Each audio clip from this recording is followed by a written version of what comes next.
शुरू अल्लाह के नाम से जो बड़ा मेहरबान और नहायत रहम वाला है। अस्सलाम वालेकुम नाजरीन, मैं जाहिद अजीम आपकी खिदमत में हाज़िर हूँ। नाजरीन, पार्टी की कश्मकश में इजाफ़ा हो गया है।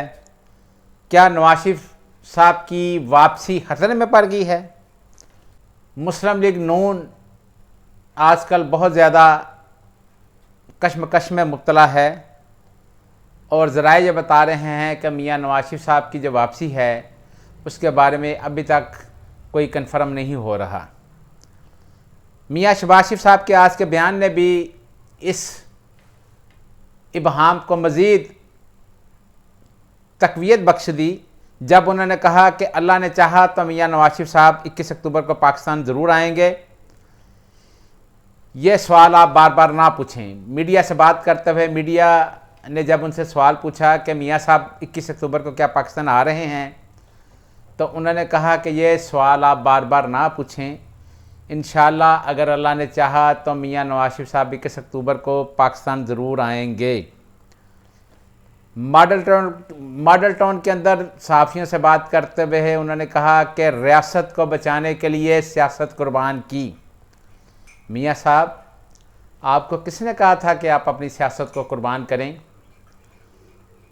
पीडीएम की हुकूमत ने तो बेसिकली अपने मुकदमात को ख़त्म करने के लिए हुकूमत हासिल की थी।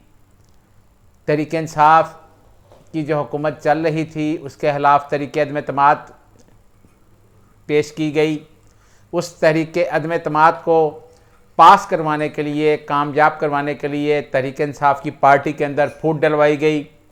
एक नया ग्रुप तश्कील दिया गया। राजा रियाज को उस ग्रुप में से अलहदा करके ऑपोजिशन लीडर बनाने के लिए उस बाकायदा उनको लारे लगाए गए। उसके बाद राजा रियाज को अपोजिशन लीडर बनाया गया और नून लीग के ही एमएनए को पब्लिक अकाउंट्स कमेटी का चेयरमैन भी लगाया गया, जिसने इनका साथ दिया।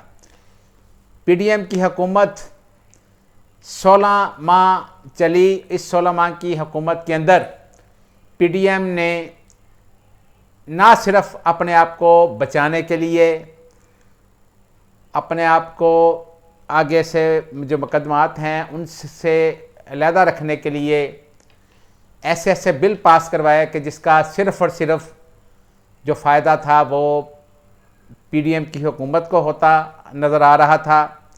कोई ऐसा बिल जो अवाम की फ़लाह के लिए पास करवाया जाना चाहिए था, कोई पार्टी या पार्लियामेंट के अंदर से ऐसा बिल पास नहीं करवाया गया, बल्कि जितनी भी उस वक़्त तेज़ तरीन कानून साजी करवाई गई, सिर्फ़ और सिर्फ अपने ज़ाती मफादात के लिए कानून साजी करवाई गई, जो आपने देखी। और उसी कानून साजी के तहत नैब की जो तरमीम थी उनको भी पास करवाया गया, जिसको सुप्रीम कोर्ट ऑफ पाकिस्तान ने कलअदम करार दे दिया। लेकिन मियाँ शहबाज शरीफ साहब ने यह कहा कि हम तो बेसिकली रियासत को बचाने के लिए आए थे, सियासत हमने अपनी कुर्बान कर दी। अगर हम हुकूमत उस वक़्त ना संभालते तो शायद मुल्क में पता नहीं क्या हो जाता और मुल्क की मैशत जो अभी भी डूब रही है, मुल्क शायद दिवालिया हो जाता। लेकिन 16 माह की जो हुकूमत है वो भी पाकिस्तान की तारीख़ के अंदर एक बदतरीन हुकूमत की मिसाल होगी। उसमें भी कोई ऐसा कारनामा नहीं अंजाम दिया गया कि जिससे रियासत पाकिस्तान मुस्तहकम नज़र आती, बल्कि इस मुल्क की मैशत का बेरगर किया गया। पेट्रोलियम मसनूआत, डॉलर की कीमतें बहुत ज़्यादा ऊपर चली गईं और मुल्क के अंदर महंगाई अरूज पर रही। आवाम को कोई रिलीफ ना मिल सका। सिर्फ़ और सिर्फ अपने मुकदमात को बचाने के लिए, अपने आप को सेफ करने के लिए और आइंदा की हुकूमत करने के लिए यह हुकूमत बनाई गई। हालांकि पीडीएम की हुकूमत ने जो खुद अपना एक माशी सर्वे जो हर साल के एंड के ऊपर दिया जाता है, उसी सर्वे के अंदर पीटीआई की हुकूमत की जो कारकर्दगी दिखाई, उसके मुताबिक हर चीज़ ऊपर जा रही थी। बरामदात ऊपर जा रही थी, रेमिटेंसेस ज़्यादा हो रही थी, एक्सपोर्ट बढ़ रही थी। इसके अलावा पाकिस्तान का जो जीडीपी ग्रोथ थी वो भी बढ़ रही थी, लेकिन उसके बाद तमाम चीज़ें माइनस हो गई और तमाम चीज़ें नीचे आ गई, महंगाई ऊपर चली गई। अय्याज सादक साहब भी इसके बारे में कंपेन कर रहे हैं, क्योंकि पूरी मुस्लिम लीग नून को ये टारगेट दिया गया है कि मियां नवाज शरीफ साहब के इस्तकबाल के लिए ज़्यादा से ज़्यादा बंदे इकट्ठे किए जाएं, चाहे इसके लिए जो मर्ज़ी करना पड़े, लोगों को जो मर्ज़ी लालच देना पड़े, उसके लिए प्लानिंग की जा रही है। लेकिन इस बार शायद ये बहुत मुश्किल हो रहा है और बहुत आसान नहीं रहा कि अवाम को किसी न किसी तरीके से मोबिलाइज़ किया जा सके। अय्याज सादक साहब ने भी ये कहा है कि 16 माह की जो हुकूमत अगर हम ना लेते तो डॉलर जो है उसकी कीमत 500 रुपये होती और पेट्रोल की जो कीमत है वो 600 रुपये लीटर होती। लेकिन पीडीएम की हुकूमत के अंदर कौन सा चीज़ें नीचे आईं, बल्कि वो बहुत ज़्यादा ऊपर गईं। और अगर पीडीएम अपनी कारकर्दगी दिखाती, अपने अखराजात कम किए जाते, अपने सैर सपाटे कम किए जाते, अवाम को रिलीफ दिया जाता, अवाम के लिए कानून साजी की जाती, तो शायद आज हालात थोड़े से मुख्तलिफ होते।